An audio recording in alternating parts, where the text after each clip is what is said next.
बिस्मिल्लाहिर्रहमानिर्रहीम। मोहम्मद गुलजार Shahid, soil microbiologist.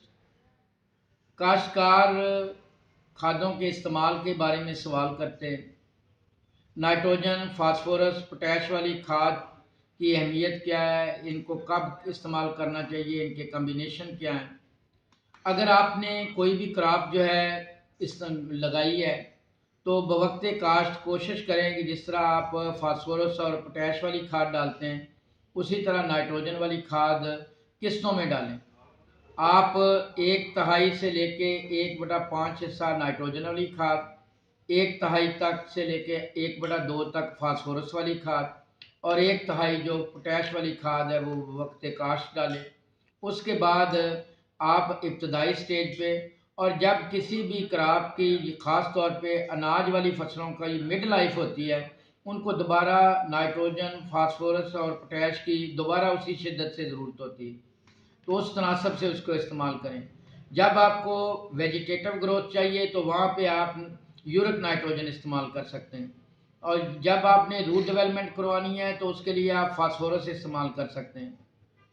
जब आगाज़ में आप चाहते हैं कि पौधा जो है उसमें कुछ क़ुव्वत मदाफ़त आ जाए, पौधा जो है उसके सिस्टम बेहतर हो जाए, उसको 1/3 या 1/4 या 1/5 हिस्सा पोटाश जो इब्तदाई स्टेज पे दे सकते हैं।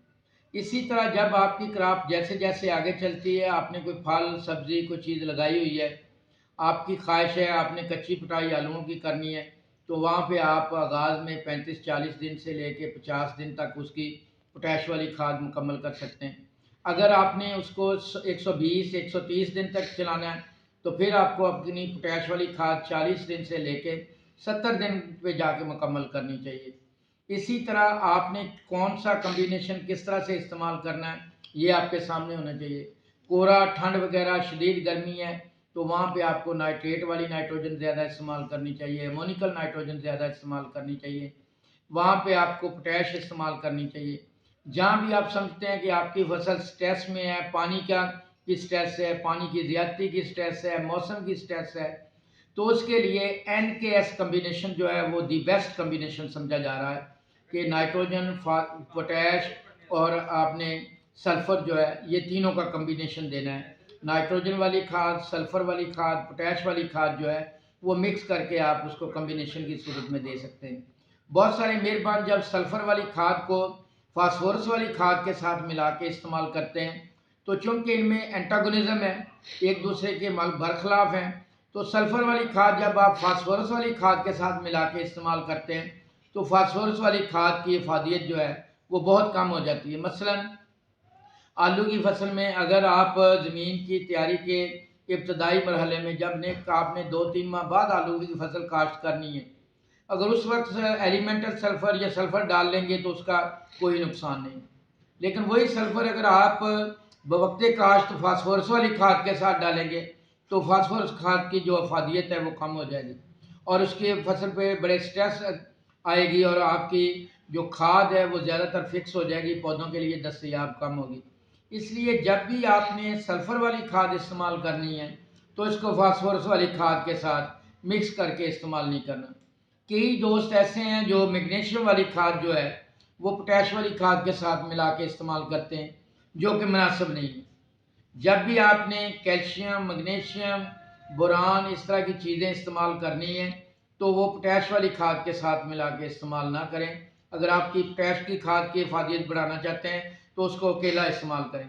बोरैन वाली खाद अगर आपने इस्तेमाल करनी है तो सॉइल एप्लीकेशन के लिए भले 1 से 3 किलोग्राम तक उसको इस्तेमाल कर लें, लेकिन जब आपने उसको स्प्रे में लेके जाना है तो जो फर्टिग्रेड है बोरान, वो ज़्यादा से ज़्यादा आप 50-60 ग्राम फी 100 लीटर पानी में मिला के स्प्रे करें, क्योंकि बोरैन की जो बतौर खुराक और बतौर जहर जो रेंज है वो बड़ी नैरो है।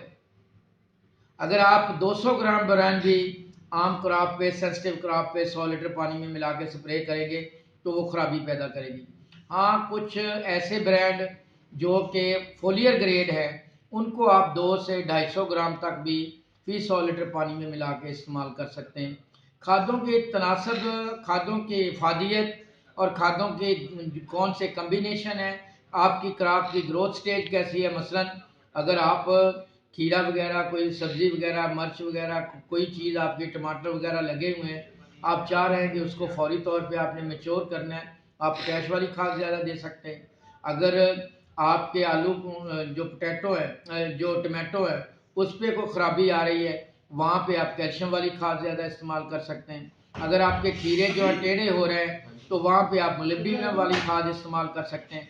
अगर आपने अनाज वाली कोई फसल काश्त की हुई है, आप उसको लॉजिंग से बचाना चाहते हैं, तो जो सेल वॉल का लिग्निन है उसको मजबूत करने के लिए आप उसके लिए सिलिका और कैल्शियम वाली खाद इस्तेमाल कर सकते हैं।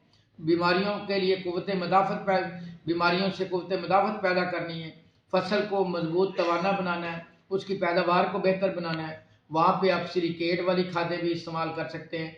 लेकिन सिलिकेट वाली, मोलिब्डेनम वाली, कॉपर, मैंगनीज़, कोबाल्ट, मैग्नीशियम वगैरह, इन खादों का जो तरीका इस्तेमाल और मिकदार जो है, वो आप किसी जो बंदा इस बारे में बेहतर तौर पे जानता है उसके मशवरे के बाद इस्तेमाल करें, किसी आम बंदे से के मशवरे पे इस्तेमाल ना करें।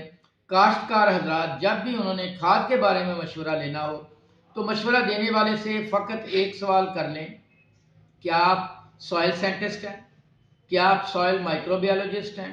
क्या आप सॉइल केमिस्ट हैं? अगर आप उसका जवाब ना में हो, तो बराए मेहरबानी उसके मशवरे पे अमल ना करें, क्योंकि आप आँख के डॉक्टर से दिल का ऑपरेशन नहीं करवा सकते। अल्लाह ताला मेरा आपका हामी व नासर हो। अल्लाह हाफ़िज़।